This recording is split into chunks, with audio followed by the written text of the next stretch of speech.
Good morning.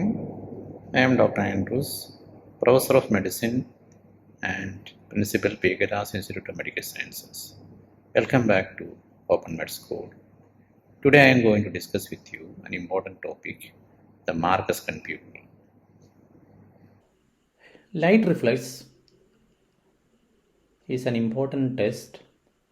The afferent pathway is the optic nerve and the efferent pathway is the third nerve. When you throw light to the eyes, both pupils constrict. The ipsilateral pupil is called the direct reflex and the opposite side is called the consensual reflex. So here you can see both pupils are constricting when light is thrown to one eye. Let us see how it is happening. Once the light is thrown, it passes via the optic nerve, goes to the optic chiasm, the optic tract. It relays in the pretectal region and goes to the Edinger-Westphal nucleus of the third nerve. From there, the impulse goes to both third nerve, that is right and left third nerve. It relays in the ciliary ganglion, from where the fiber goes and make constriction of the pupilomotor fibers. And this is occurring bilaterally, and that is why when light is thrown to one eye, both pupils constrict. So this is the normal light reflex. Let us see what happens if one optic nerve is completely damaged. For example, here the right optic nerve is damaged. When you throw light to the left eye, the left pupil constricts because the afferent is normal and the efferent on both sides are normal. The direct reflex occurs and consensual reflex, the opposite eye constricts. When you throw the light to the right eye, what will happen? There is no afferent. So the right pupil will not constrict, left pupil will not constrict.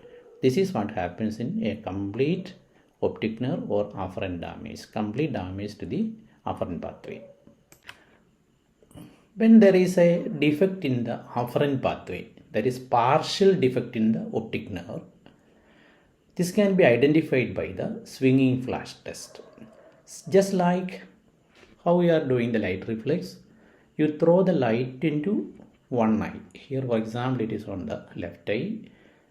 Flash the light for 3 to 5 seconds, then switch over to the other side.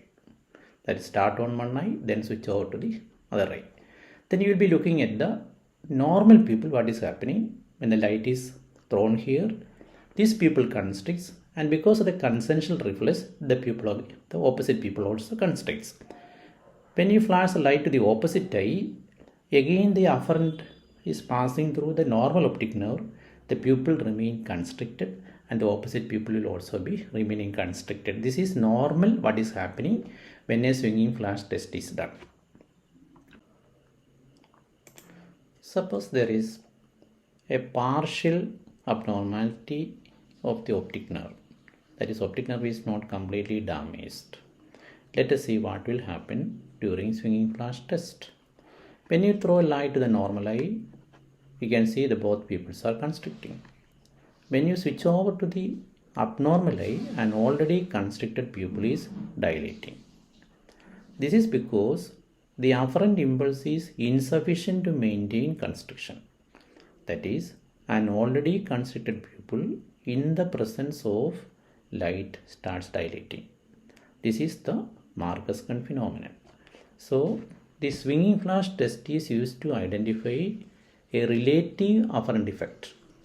That is, suppose the optic nerve is not completely damaged, partial damage is a direct reflex, the pupil will constrict, and the minor difference between the constriction is difficult to identify, and this is easily identified if you are doing the swinging flash test. That is the importance of this test.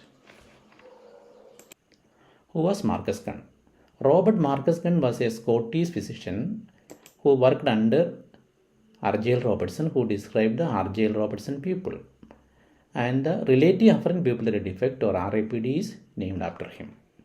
Hope you have enjoyed this video, and if you like this, please subscribe to the channel. Thank you.